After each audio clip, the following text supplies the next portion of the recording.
Salve, Salam, salam sejahtera untuk Anda pemirsa TVRI Kalimantan Selatan dimanapun Anda berada.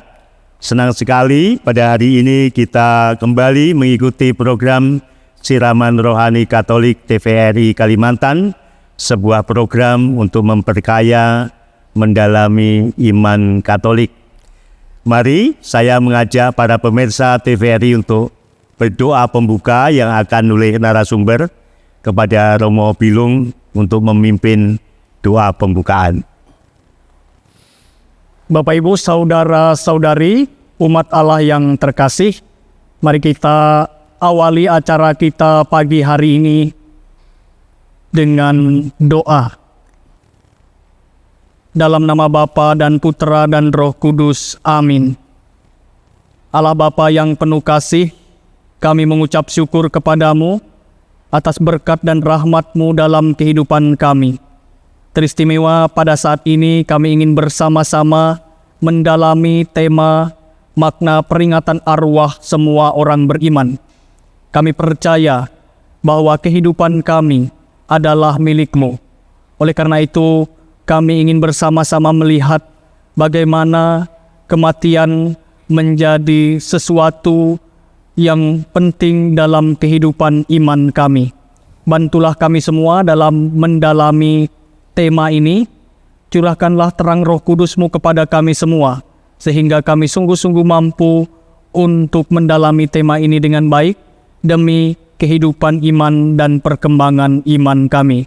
Semua doa ini kami panjatkan kepadamu, dengan pengantaran Yesus Kristus Tuhan kami, kini dan sepanjang segala masa.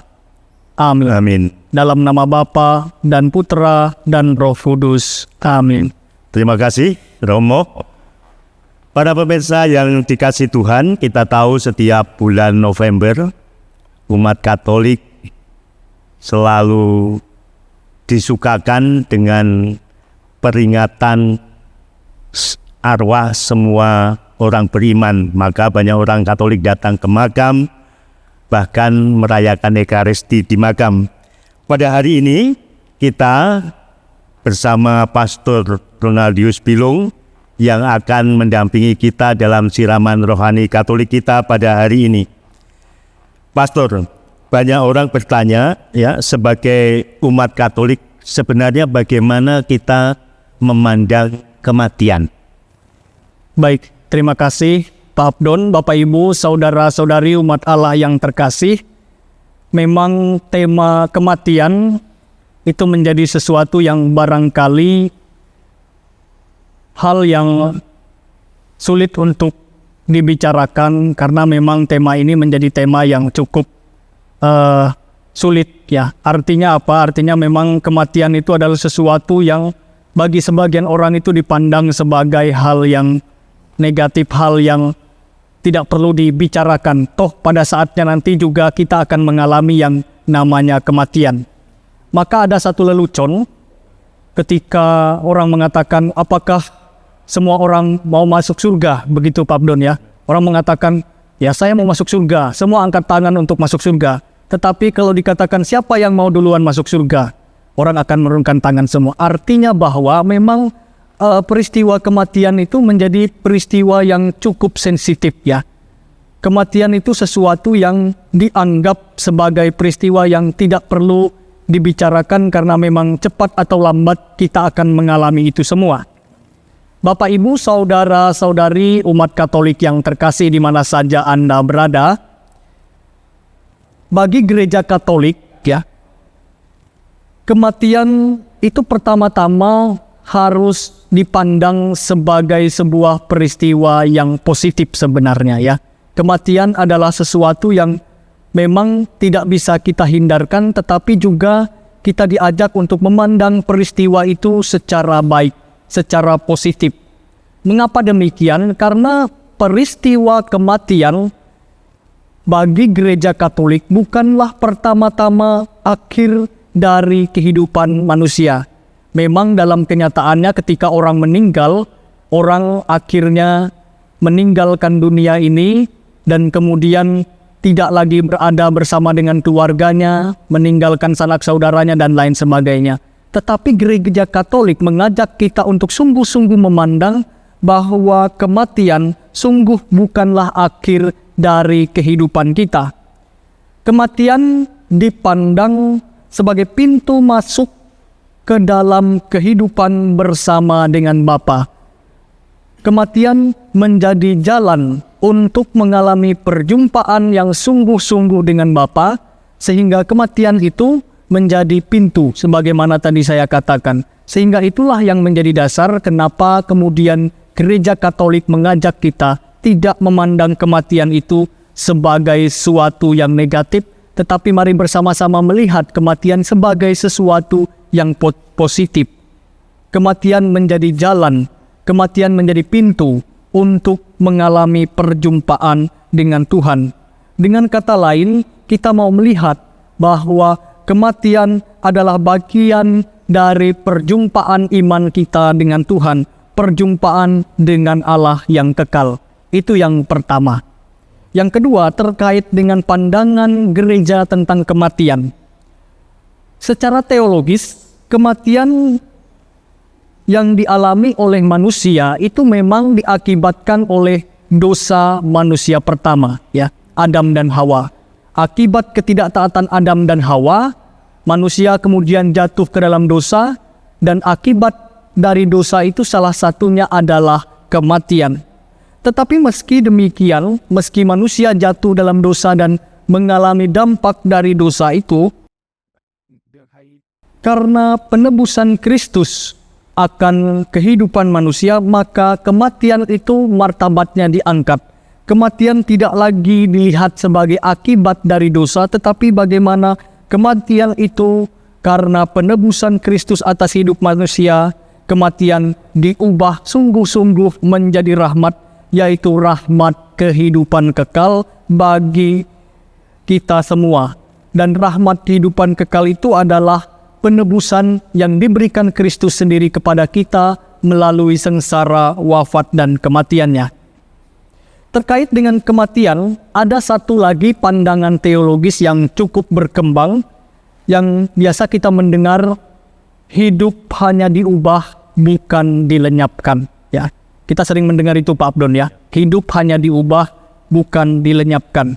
Nah, terkait dengan pandangan teologis yang demikian, kita mau melihat bahwa sekali lagi kematian dipandang bukan sebagai akhir dari kehidupan kita. Memang kematian adalah akhir kehidupan fisik kita sebagai manusia, tetapi juga kita perlu melihat bahwa kematian itu adalah perubahan bentuk kehidupan kita dan bukan suatu kelenyapan, bukan suatu kehilangan. Konsep tentang hidup yang hanya diubah dan bukan dilenyapkan ini, itu didasarkan pada iman orang Katolik, iman kita akan adanya kehidupan kekal dan kebangkitan di masa depan. Kehidupan pasca kematian bukanlah sesuatu yang kosong. Manusia ketika meninggal itu hidupnya tidak habis, tidak berakhir, tetapi sungguh-sungguh ada kehidupan baru yang lebih baik bagi orang-orang yang percaya kepada Kristus. Menghormati kehidupan dan kematian, ini juga adalah pandangan yang mengarah pada pentingnya untuk menghormati tubuh manusia. Ya, kita perlu menghormati tubuh manusia karena kita adalah ciptaan Tuhan, dan kemudian setelah kita selesai dari dunia ini, ketika kita masuk ke dalam kematian, kita percaya bahwa kita akan dibangkitkan bersama dengan tubuh dan roh kita. Oleh karena itulah kita berusaha untuk sedemikian rupa sungguh-sungguh melihat kematian itu sebagai bagian dari proses hidup iman kita, baik iman kita di dunia ini dan juga iman kita setelah kita nanti kembali kepada Tuhan. Dan juga berkaitan dengan konsep tentang hidup hanya diubah dan tidak dilenyapkan, itu juga mengacu kepada keyakinan kita, mendorong kita untuk menata hidup kita saat ini secara lebih baik, bahwa ada kehidupan selanjutnya, bahwa ada kehidupan setelah kematian, dan kehidupan setelah kematian itu sangat dipengaruhi oleh kehidupan kita di dunia saat ini.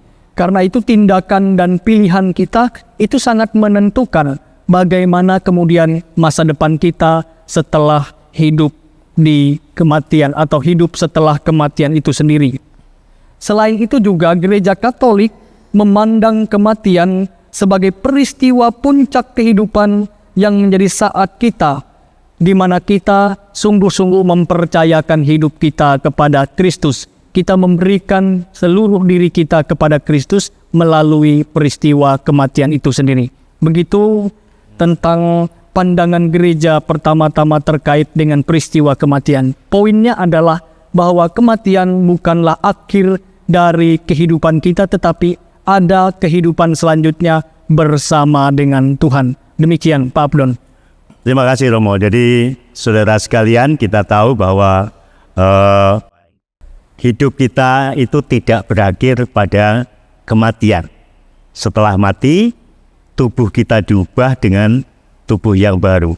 Ya, Romo, sebenarnya ajaran resmi gereja tentang kematian dalam dokumen-dokumen gereja itu apa yang dikatakan itu? Baik, terkait dengan ajaran gereja berkaitan dengan kematiannya, ada begitu banyak sumber-sumber yang bisa kita temukan yang menjadi dasar terkait dengan bagaimana memaknai peristiwa kematian dalam ajaran gereja Katolik. Ada beberapa yang bisa saya sampaikan pada kesempatan ini. Yang pertama itu dari KGK, ya, Katekismus Gereja Katolik nomor 1006. Ya, di sana dikatakan, dan untuk mereka yang mati dalam rahmat Kristus, kematian adalah keikutsertaan dalam kematian Kristus, supaya dapat juga mengambil bagian dalam kebangkitannya. Ya, kita bisa melihat bagaimana kemudian Katekismus Gereja Katolik merumuskan tentang kematian itu sendiri. Ya, di sana disebutkan mati dalam rahmat. Ya, artinya apa? Artinya bahwa mereka yang setia mengikuti Kristus melalui pembaptisan. Dalam pembaptisan ada materai jaminan keselamatan kekal. Artinya yang mau dikatakan di sini adalah bahwa kematian kita diikutsertakan, dilibatkan dalam kematian Kristus sendiri. Mengapa demikian? Karena kematian itu adalah juga bagian dari rahmat yang kita terima sebagai pengikut Kristus. Kita menerima pembaptisan, dan di dalam pembaptisan itu kita ingat bahwa ada jaminan keselamatan yang diberikan kepada kita. Dan jaminan keselamatan itulah yang kemudian membuat kita bisa dapat mengambil bagian dari kematian Kristus itu sendiri. Di sana juga dikatakan supaya kita dapat ambil bagian dalam kebangkitannya, ikut serta dalam kematian Kristus. Ya, ikut serta dalam kematian Kristus berarti kematian orang-orang yang percaya dipersatukan dengan kematian Kristus. Dan kesatuan itulah yang kemudian menghantar kita untuk boleh mengalami keselamatan kekal melalui kebangkitannya. Kalau kematian orang-orang yang percaya ini tidak ditebus oleh Kristus, maka sia-sialah kita semua yang dipanggil untuk percaya kepada Kristus. Bahwa penebusan Kristus itulah yang membawa kita, yang menjamin hidup keselamatan kita. Itu kata Katekismus Gereja Katolik nomor 1006. Ada lagi di sini dikatakan dalam Katekismus Gereja Katolik nomor 1007 dan 1013. Di sana dikatakan kematian adalah akhir dari kehidupan di dunia. Kematian adalah akhir dari pesiarahan manusia di dunia. Ya. Dalam kaitannya apa yang disampaikan oleh Katekismus Gereja Katolik nomor 1007 ini bahwa benar kita meninggalkan dunia itu, ya. Jadi yang disebut akhir dari Katekismus Gereja Katolik sebenarnya bukanlah akhir dari kehidupan, tetapi akhir dari seluruh perjalanan hidup di dunia. Perjalanan hidup manusia, pesiarahan hidup manusia itu selesai di dunia ini, ya. Tetapi kita percaya dan kita yakin dalam ajaran kita juga bahwa ada hidup selanjutnya, ada kehidupan selanjutnya. Dalam Katekismus Gereja Katolik nomor 1008 di sana juga dikatakan, kematian adalah konsekuensi dari dosa. Ya, tadi saya sudah jelaskan bahwa kematian itu dalam pandangan teologis juga adalah akibat dari dosa manusia pertama yang diwariskan kepada kita manusia. Nah, oleh karena itulah kita mengalami yang namanya kematian. Tetapi oleh kematian Kristus, kematian kita yang disebabkan oleh dosa itu kemudian diubah menjadi sebuah rahmat, dan rahmat itulah yang kita terima dalam kehidupan kekal. Masih ada Katekismus Gereja Katolik nomor 1009. Ya. Kematian diubah oleh Kristus. Ketaatan Yesus telah mengubah kutukan kematian menjadi berkat. Ya. Tadi juga sudah saya jelaskan bagaimana kematian itu tidak dilenyapkan, tetapi diubah. Dan mengapa itu bisa terjadi? Yakni karena ketaatan Kristus sendiri ketika mengalami kematian. Yesus wafat di kayu salib, dan pada akhirnya dia masuk ke alam kematian dan membangkitkan setiap orang yang mati dan membawa mereka kepada kehidupan kekal. Juga dalam Katekismus Gereja Katolik nomor 1010 dikatakan di sana, oleh Kristus kematian Kristen mempunyai arti positif. Ya, kita diajak untuk melihat kematian itu secara positif.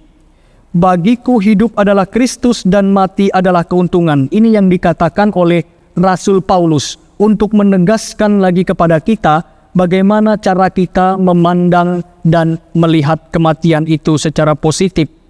Paulus melihat bahwa justru kematian itu adalah sebuah keuntungan, karena di sanalah kita bisa mengalami perjumpaan yang sungguh-sungguh dengan Tuhan, mengalami perjumpaan yang sungguh-sungguh dengan Allah Bapa.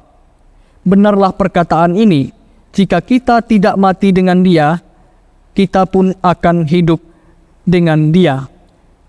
Jika kita mati dengan Dia, kita pun akan hidup dengan Dia. Mempersatukan kematian kita dengan Kristus, maka kita juga akan hidup, ada, dan hadir bersama Dia di dalam kerajaan surga. Dan yang terakhir terkait dengan ajaran gereja tentang kematian, dikatakan bahwa dalam kematian Allah memanggil manusia kepada dirinya. Karena itu Paulus warga Kristen dapat merindukan kematian. Aku ingin pergi dan diam bersama-sama dengan Kristus. Dan ia dapat mengubah kematian menjadi perbuatan ketaatan dan cinta kepada Bapa sesuai dengan contoh Kristus. Kita bisa melihat bagaimana ajaran-ajaran gereja mengajarkan tentang kematian. Bahwa kematian pertama-tama sekali lagi adalah peristiwa positif, peristiwa yang penuh harapan, peristiwa yang membawa kita merindukan perjumpaan dengan Tuhan. Oleh karena itu memang Gereja Katolik sungguh-sungguh mengajak kita untuk memandang kematian itu sebagai sebuah kerinduan spiritual, kerinduan rohani untuk berjumpa dengan Tuhan, dan kemudian kita menerima kematian itu dalam iman kita. Begitu, Pak Abdon. Baik, terima kasih Romo. Jadi Bapak Ibu, para pemirsa TVRI, tadi Romo mengutip Katekismus Gereja Katolik. Ya, jadi kita tahu bahwa sumber iman Katolik itu bukan hanya kitab suci. Betul. Tetapi ada kitab suci, ada tradisi dan magisterium. Salah satunya adalah Katekismus Gereja Katolik. Kita akan melanjutkan perbincangan kita, Romo. Jadi kita tahu bahwa Gereja Katolik itu khas ya. Misalnya kita ada sembayangan 7 hari, nanti ada 40 hari, ada 1 tahun, lalu ada peringatan macam-macam. Alasannya kenapa toh kok kita ini kok menghormati atau mendoakan orang meninggal? Karena ini beda dengan pemahaman orang beriman lain. Mengapa kita harus mendoakan? Baik, terima kasih Pak Abdon. Pertanyaan yang bagus sekali ya. Saya kira memang dalam setiap keyakinan dan kepercayaan itu memiliki kekhasan terhadap penghormatan kepada orang-orang yang sudah meninggalnya. Demikian juga Gereja Katolik ya. Kita bisa menemukan, melihat bagaimana Gereja Katolik sungguh-sungguh memberi penghormatan kepada orang yang sudah meninggal. Baik sesaat setelah dia meninggal, kemudian tubuhnya dibersihkan, dimandikan, pemberkatan jenazah, kemudian didoakan, mungkin dimasukkan di dalam peti, misa requiem 7 hari, sepuluhan dan lain sebagainya. Ini adalah bagian dari penghormatan kita kepada orang-orang yang meninggal. Nah, oleh karena itu, gereja sungguh-sungguh menemukan bahwa kehidupan orang yang telah meninggal itu memang perlu kita hormati, ya. Karena memang penghormatan itu dilatar belakangi oleh ajaran gereja juga, ya. Bahwa kehidupan di dunia sekali lagi bukan akhir. Sekali lagi bukan akhir. Nah, oleh karena itulah, kemudian bagaimana gereja berusaha merefleksikan kematian itu, sehingga kemudian kematian itu tidak hanya dipandang sebagai sebuah akhir hidup, tetapi keberlanjutan hidup itu tetap berjalan dengan baik, dengan sungguh-sungguh, dan penjumpaan dengan Allah itu menjadi sesuatu yang menjadi tujuan akhir dari kehidupan manusia. Baik, nanti kita akan lanjutkan perbincangan kita mengapa kok kita harus mendoakan orang meninggal. Sebelum kita menutup sesi yang pertama ini, Romo, Yesus meminta kita untuk berjaga-jaga dengan kematian itu. Dan ini yang saya kira perlu juga dihayati oleh semua orang. Betul. Bahwa kematian itu datang seperti pencuri. Sebetulnya apa maksud dari kata-kata Yesus ini, Tuhan? Ya memang kalau kita memahami ungkapan atau sabda Tuhan terkait dengan berjaga-jaga, itu mau mengatakan kepada kita bahwa kehidupan kita di dunia ini adalah sebuah persiapan untuk menuju kehidupan selanjutnya, ya kan? Nah, oleh karena itu, dalam mempersiapkan diri kita menuju tujuan sebenarnya dari kehidupan kita, yakni perjumpaan dengan Allah tadi, maka kita perlu mengisi hidup kita itu dengan hal-hal yang baik, ya, secara terus-menerus, kontinu, dan lain sebagainya. Kita diajak untuk mengisi hidup kita itu supaya kehidupan kita itu sungguh-sungguh menjadi bekal spiritual, bekal rohani untuk mempersiapkan diri menuju perjumpaan itu. Karena kita tidak tahu kapan Tuhan akan memanggil kita. Ketika Tuhan memanggil kita, ketika kita meninggal, kita sudah memiliki bekal-bekal rohani, bekal-bekal spiritual yang kita persiapkan untuk mengalami perjumpaan dengan Tuhan itu setelah kematian kita. Itu yang dimaksud Yesus. Maka kita perlu berjaga. Berjaga dalam arti bahwa kita ingin supaya hidup kita sejak saat ini sampai nanti kita meninggal sungguh-sungguh menjadi hidup yang baik, hidup yang kudus, hidup yang kita isi dengan hal-hal yang baik, sehingga itulah yang menjadi bekal rohani dan spiritual kita ketika kita berjumpa dengan Tuhan. Demikian. Baik, para pemirsa TVRI dimanapun Anda berada, kita akan melanjutkan perbincangan kita pada hari ini tentang persoalan kematian. Ini memang persoalan yang ngeri-ngeri sedap, menarik, tapi juga karena mau tidak mau kita nanti pasti akan mengalami gitu. Betul. Kan tinggal nunggu waktunya. Ya. Maka para pemirsa, nanti kita akan melanjutkan perbincangan kita setelah yang berikut.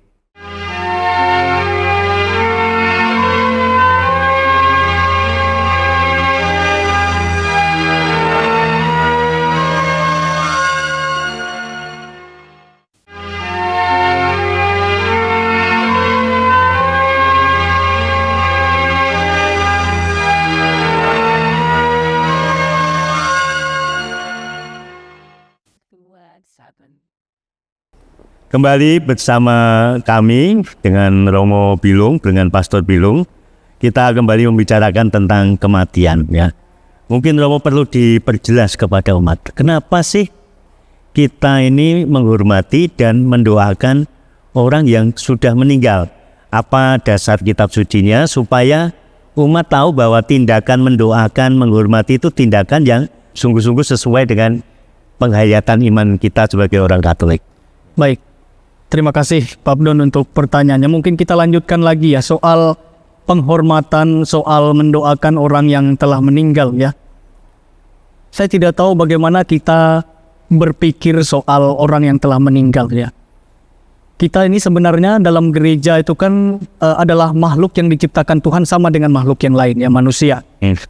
Tetapi dalam ajaran gereja kita dikatakan manusia itu dikatakan pusat dari ciptaan, puncak dari ciptaan, sehingga kemudian martabat manusia itu boleh dikatakan lebih tinggi daripada makhluk-makhluk yang lain. Sebenarnya konsep itu sudah bisa menjelaskan kenapa kemudian manusia itu harus dihormati baik dia masih hidup, kemudian juga sudah meninggal. Karena memang dia punya martabat yang tinggi. Bahkan dalam kitab Kejadian itu dikatakan Allah menciptakan manusia itu segambar, serupa dengan dia. Nah, itu saja sebenarnya sudah bisa menggambarkan bagaimana penghormatan kita terhadap orang-orang yang meninggal. Karena kita ini adalah orang-orang yang segambar, diciptakan sama dengan Allah sendiri. Tetapi saya juga ingin mau menjelaskan hal lain terkait dengan ini, yaitu bahwa kita mau melihat bahwa kehidupan kita sebagai manusia itu berharga, Pak Abdul, ya.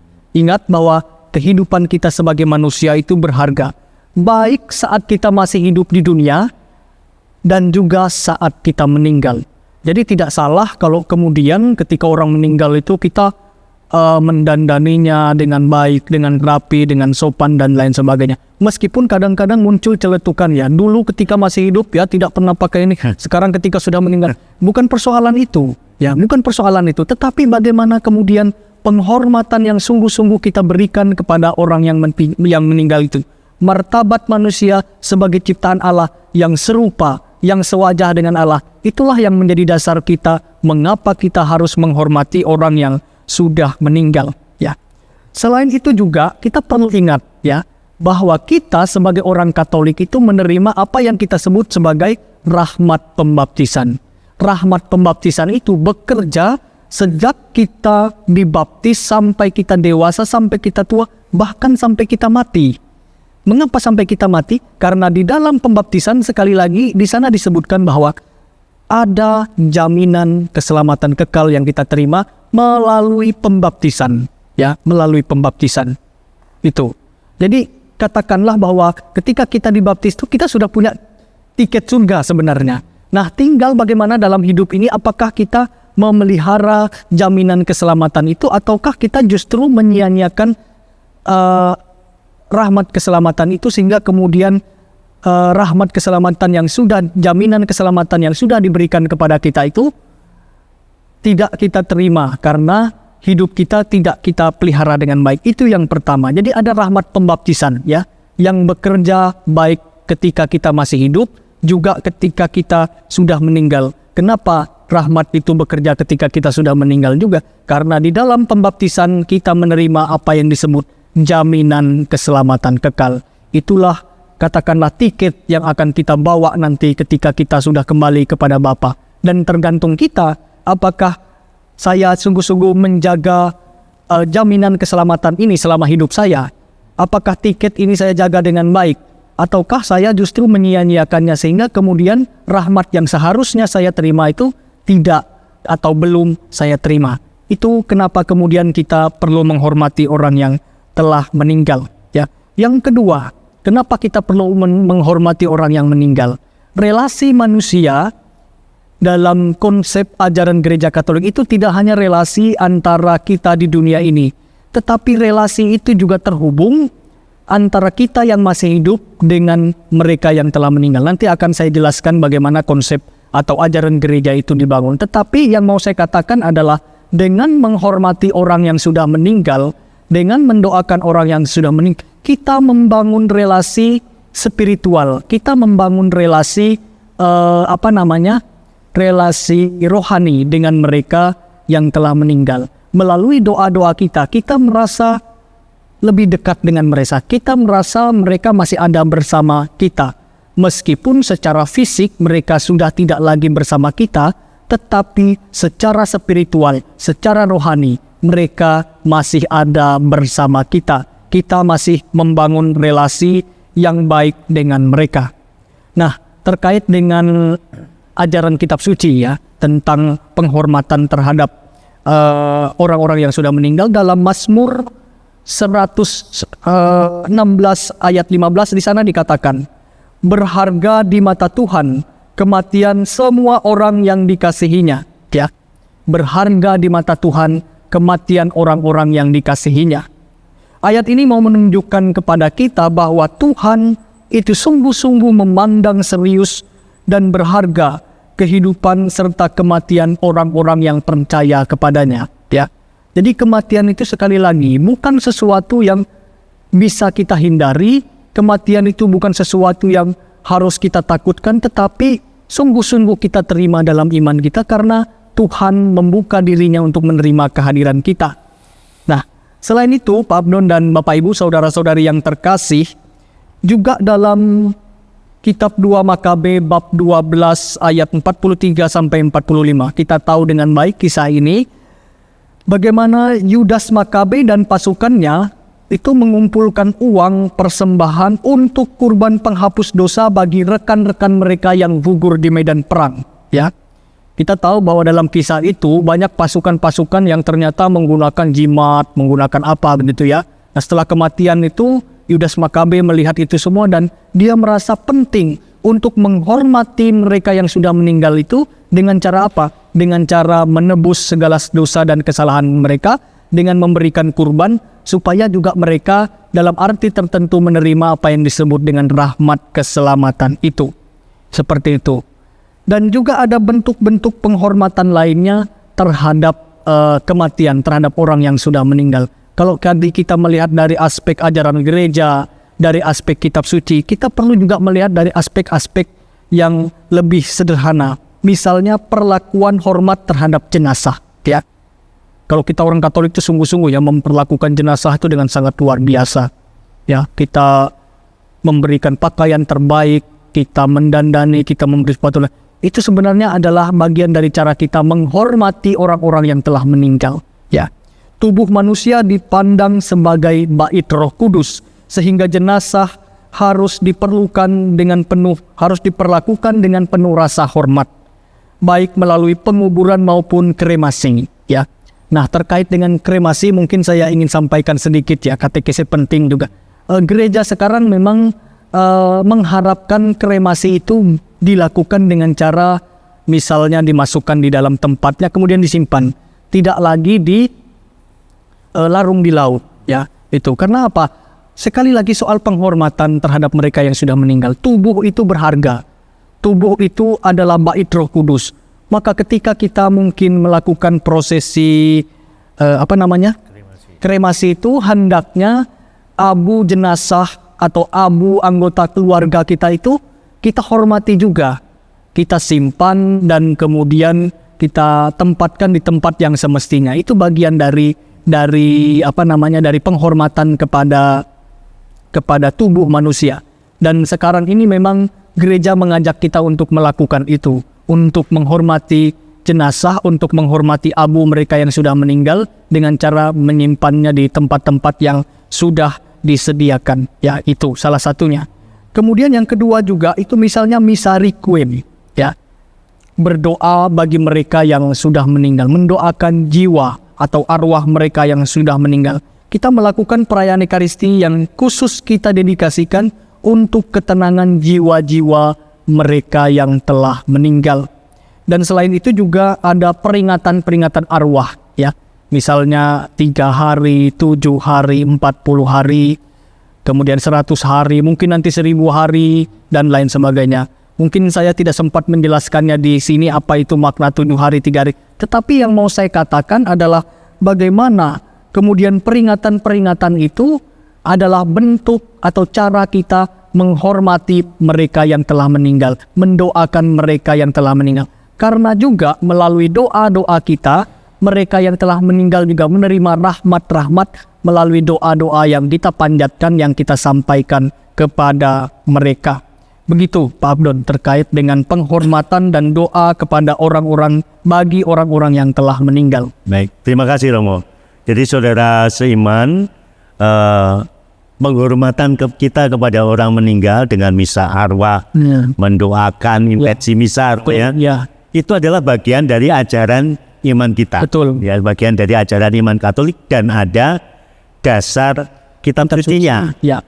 Artinya bukan sekedar tradisi, tetapi ini adalah ada dasar kitab suci yang mengajak umat untuk melakukan itu.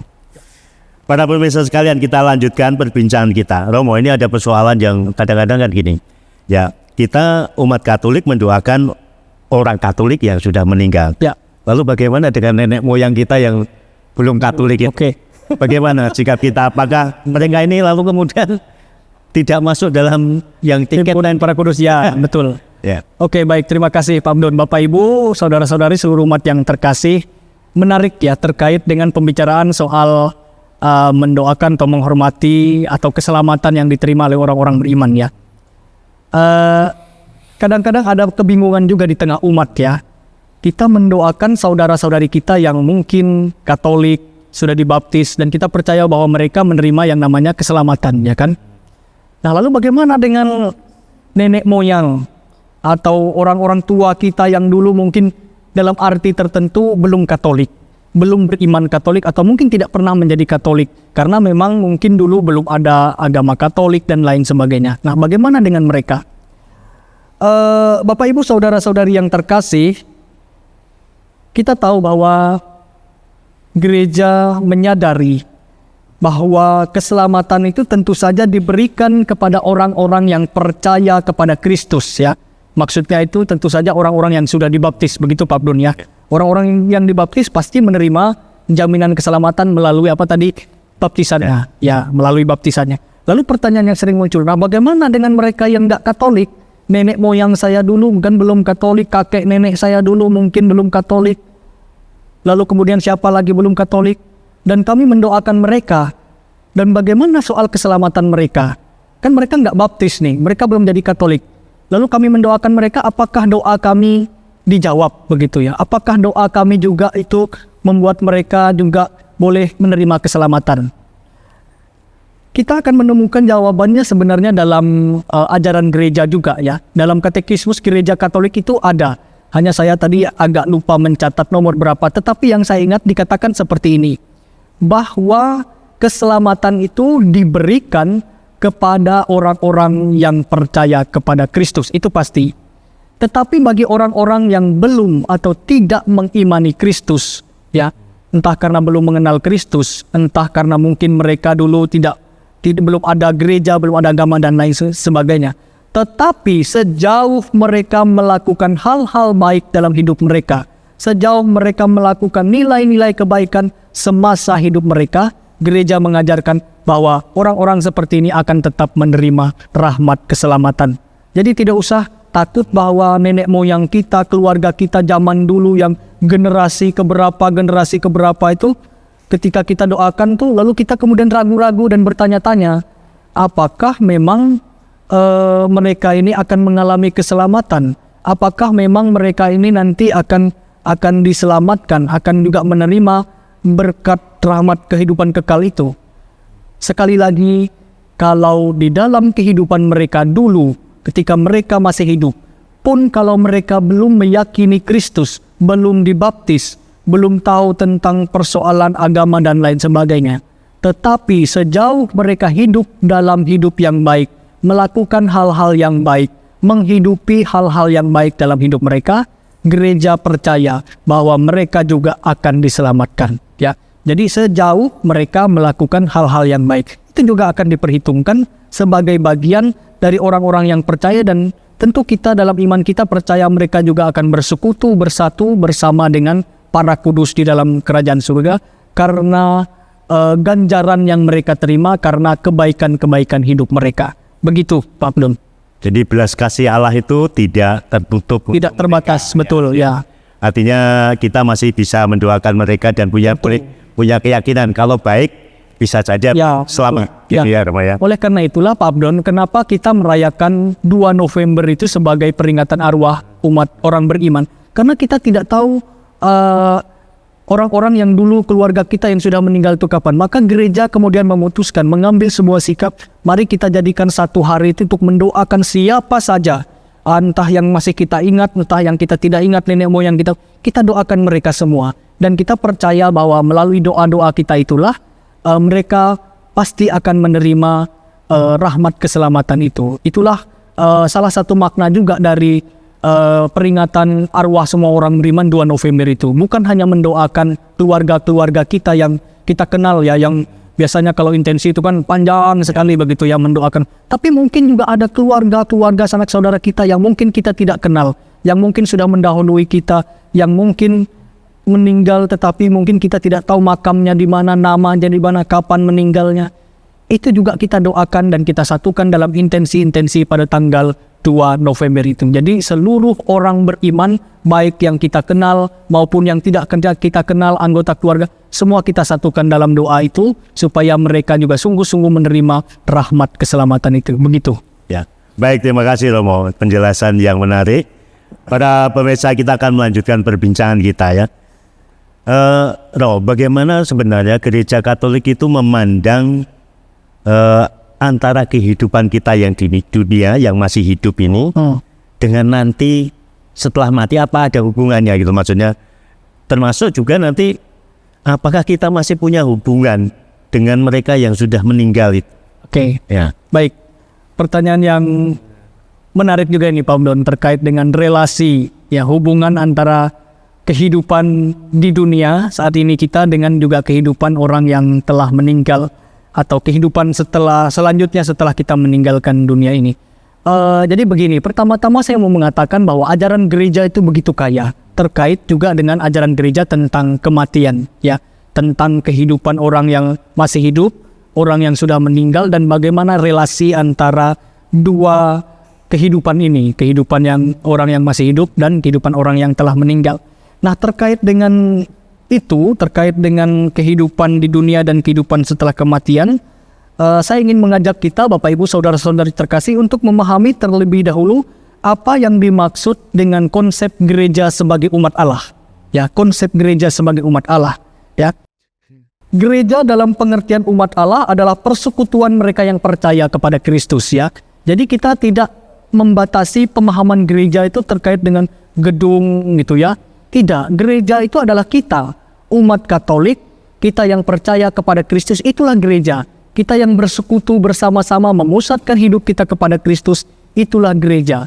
Persekutuan orang-orang yang percaya kepada Kristus, ya. Itu yang harus kita pegang dulu. Mereka yang dipersatukan melalui pembaptisan dan membangun kebersamaan hidup yang terarah pada Kristus sebagai pusat hidup. Tadi sudah saya jelaskan ya. Jadi kita dipersatukan melalui pembaptisan, Pak Abdon ya. Jadi kita sebagai gereja umat Allah itu dipersatukan sebagai persekutuan. Apa yang mempersatukan? Apa yang mempererat kita? Pembaptisan. Saya dan Pak Abdon dan umat Allah sekalian ini bersaudara itu karena kita punya baptisan yang sama. Maka kita disebut sebagai gereja. Itu dulu. Umat Allah sebagai gereja. Nah, terkait dengan hubungan antara kehidupan manusia di dunia ini dan kehidupan manusia setelah kematian, kita akan melihat ada 3 bentuk gereja. Ya, yang pertama ada yang disebut dengan gereja yang berziarah. Ya, gereja yang berziarah adalah kita yang masih hidup di dunia ini, yang masih berziarah, yang berjuang menjalani hidup, suka duka kehidupan, pengalaman hidup kita, yang berusaha terus-menerus membangun kekudusan dan kesucian hidup lewat hal-hal baik yang bisa kita lakukan dalam kehidupan kita. Itu adalah gereja yang berziarah. Artinya adalah kita yang masih sungguh-sungguh berziarah benar-benar dalam kehidupan di dunia ini. Ya, saya dan Pak Abdon tentu dan umat sekalian juga adalah seorang penziarah dalam hidup ini. Ya, berziarah untuk menuju kepada kehidupan yang sebenarnya, yakni kehidupan kekal bersama dengan Bapa. Itu gereja yang berziarah. Yang kedua, gereja yang masih berjuang. Apa itu gereja yang masih berjuang? Gereja yang masih berjuang adalah persekutuan umat Allah yang telah meninggal, tetapi mereka masih membawa dosa-dosa mereka. Ya. Nah, oleh karena dosa-dosa mereka inilah kemudian mereka tidak bisa langsung menuju kepada surga, kepada keselamatan, tetapi mereka harus berhenti dulu di tempat yang kita sebut sebagai api penyucian. Ya. Api penyucian itu jangan dipandang, jangan dipikir sebagai ada tempat lalu api berkobar-kobar. Tidak. Api penyucian itu mau mengatakan sebenarnya adalah pembersihan diri kita dari dosa. Jadi bukan ada api di sana lalu kemudian kita dipanaskan, dipanggang, itu tidak. Ya. Jadi jangan berpikir tentang konsep api penyucian itu mengerikan seperti itu. Ya, tidak. Konsep tentang api penyucian itu adalah konsep pembersihan diri kita. Kita menunggu di sana. Nah, bagaimana caranya supaya kita bisa melewati api penyucian itu? Yaitu dengan cara menunggu doa-doa dari saudara-saudari kita yang masih berada di dunia. Gereja yang masih berziarah tadi. Itulah pentingnya kita mendoakan orang meninggal. Karena doa-doa kita inilah yang akan menjadi katakanlah sesuatu yang membantu mereka untuk keluar dari api penyucian, membersihkan mereka dari segala dosa. Maka konsep yang dibangun oleh gereja Katolik adalah bagaimana mendoakan intensi-intensi. Itu sebenarnya bukan hanya soal sekedar relasi, tetapi dengan doa-doa kita mohon mereka diampuni, kita mohon kerahiman Tuhan bagi hidup mereka, dan dengan demikian mereka juga di api penyucian itu boleh dibersihkan dari segala dosa, dan kemudian mereka boleh melanjutkan perjalanan mereka selanjutnya. Itu yang pertama. Yang kedua, tidak semua orang juga akan melewati api penyucian, ya. Artinya apa? Artinya ada juga orang-orang yang memang selama hidupnya itu mungkin ketika meninggal itu dia memang sudah baik, dia akan melewati tempat itu. Jadi tidak semua orang harus melewati api penyucian. Jadi jangan dikira semua orang meninggal akan lewat situ, enggak. Tetapi tergantung katakanlah amal ibadahnya, begitu ya. Jadi dia akan melewati api penyucian itu ketika ada dosa-dosa berat yang barangkali mungkin belum diakui, belum tersembuhkan, belum diampuni, dan maka di api penyucian itulah tempat mereka. Dan sekali lagi, api penyucian jangan dibayangkan seperti ada api yang menyala-nyala, berkobar-kobar, lalu kita dipanggang di sana. Tidak. Api penyucian itu adalah tempat perhentian orang menunggu sampai pada saatnya nanti mereka pergi menuju ke tempat berikutnya. Ya, di mana tempat berikutnya? Nah, itulah yang disebut dengan gereja yang berbahagia. Gereja yang berbahagia itu adalah mereka yang sudah bersatu dengan Bapa dan menerima hidup kekal yang bahagia. Bapak, Ibu, saudara-saudari yang terkasih, konsep tentang gereja yang bahagia itu adalah soal persekutuan hidup orang-orang kudus, orang-orang beriman yang sudah sungguh-sungguh mengalami kebahagiaan kekal itu sendiri setelah mereka melewati yang kedua tadi, api penyucian, gereja yang masih menderita tadi. Yang disebut surga itu namanya. Betul, itu yang disebut dengan surga, tempat di mana kita berjumpa dengan Allah, dengan Tuhan, dan kita menikmati sukacita kebahagiaan kekal sampai selama-lamanya. Tuh. Jadi Romo, kalau saya boleh Bapak Ibu, jadi kalau saya tangkap dari penjelasan Romo itu, gereja Katolik itu melihat begini, ketika orang meninggal itu kan disebut penghakiman, dihakimi. Betul. Penghakiman kecil katakanlah, dihakimi, lalu kemudian ketika dia dihakimi, ketika dia hidupnya itu baik, seperti dikatakan bisa langsung melewati api penyucian, bisa langsung masuk surga. Bisa. Tetapi kalau dia jahat sekali, masuk neraka atau melawan Allah, katakanlah begitu. Ya betul. Jadi begini, konsep tentang, memang kita tidak banyak berbicara tentang konsep neraka. Kita berbicara soal konsep kerahiman dan belas kasih Tuhan, bahwa kemudian orang-orang berdosa itu harus membayar dosanya dulu di api penyucian. Nah, api penyucian itu bukan neraka sebenarnya. Api penyucian itu hanya tempat untuk perhentian menunggu, di mana orang-orang itu akan membersihkan dirinya dari dosa. Bagaimana caranya? Yang pertama adalah lewat doa-doa orang keluarga yang masih hidup. Itulah relasi antara mereka yang sudah meninggal dengan mereka yang masih hidup. Didoakan supaya mereka bisa melewati api penyucian dan kemudian masuk ke dalam kerajaan surga tadi. Nah, terkait dengan neraka, itu konsepnya adalah orang-orang yang memang sejak masih hidup sampai meninggal itu memang menolak untuk percaya kepada Kristus. Itu kita tidak tahu nanti seperti apa, tetapi intinya mereka tidak lagi menjadi orang-orang yang bersekutu dengan Kristus, tetapi memang memilih untuk masuk ke dalam kejahatan. Siapa contohnya? Contohnya adalah Yudas Iskariot. Ya, Yudas Iskariot setelah dia mengkhianati Yesus kan tidak bertobat dan memilih untuk masuk ke dalam dunia kejahatan itu. Seperti itu. Oh, jadi ya Bapak Ibu pemirsa TVRI di rumah, jadi kalau kita meninggal itu, orang Katolik itu pasti punya harapan besar. Walaupun berdosa, ya, dalam kondisi berdosa, lalu kita bisa masuk di api penyucian suci, ya, dari kata suci, disucikan. Nanti setelah disucikan dengan apa? Dengan doa-doa kita, dengan doa umat yang masih hidup, keluarganya, supaya doa bisa bergabung dengan para kudus. Itulah kita sebut surga. Nah, itulah tadi konsep hubungan antara orang yang sudah meninggal dunia kita saat ini, kemudian dengan orang yang masih hidup dunia setelah kematian. Jadi ada tetap terkoneksi, ya. Ketika orang masih berada di api penyucian, keluarganya, sanak saudaranya mendoakan dia, dan nanti ketika dia sudah ada di surga, Dia juga bisa mendoakan kita yang masih hidup di dunia. Ya, begitu. Ya. Closing statement Romo ya. Saya gini, apa yang harus kita lakukan sebagai umat beriman Katolik ini saat-saat ini seperti saya katakan tadi ya, Tuhan Yesus mengatakan kita diminta untuk berjaga-jaga. Betul. Praktisnya dalam hidup kita untuk menghidupi iman kita dalam hidup sehari-hari supaya kita sungguh-sungguh siap ketika nanti Tuhan panggil kita. Baik. Terima kasih Pak Abdon. Bapak Ibu saudara-saudari yang terkasih, pertama-tama kita perlu memiliki yang namanya kesadaran iman bahwa tujuan akhir kehidupan kita adalah perjumpaan yang sesungguhnya dengan Tuhan, dan perjumpaan itu perlu kita persiapkan. Ya, maka oleh karena itu kita diajak untuk sungguh-sungguh mengisi kehidupan kita ini dengan nilai-nilai kebaikan. Jadi yang mau saya katakan adalah kehidupan di dunia ini adalah sebuah perjalanan, sebuah pesiaran menuju Allah, mempersiapkan bekal-bekal rohani, bekal-bekal spiritual, supaya nanti ketika kita meninggal, kita sungguh-sungguh sudah siap. Kita mempersembahkan diri kita tuh, ada sesuatu yang kita bawa yang kemudian menjadi persembahan diri kita untuk Tuhan, dan kemudian kita diperbolehkan untuk mengalami keselamatan kekal.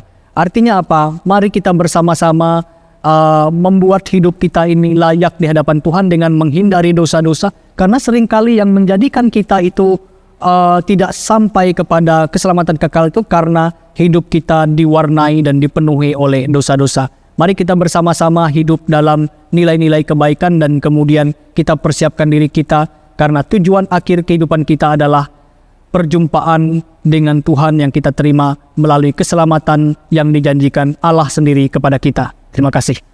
Baik para pemirsa sekalian, ya, luar biasa kita diperkaya dengan bagaimana kita memahami kematian, yang tentu kematian itu sesuatu yang tidak bisa kita elakkan. Pada saatnya kita akan mendapat jatah, kita akan meninggal. Pesan Yesus, kita diminta berjaga-jaga, karena kematian itu seperti pencuri yang dapat datang kapan saja.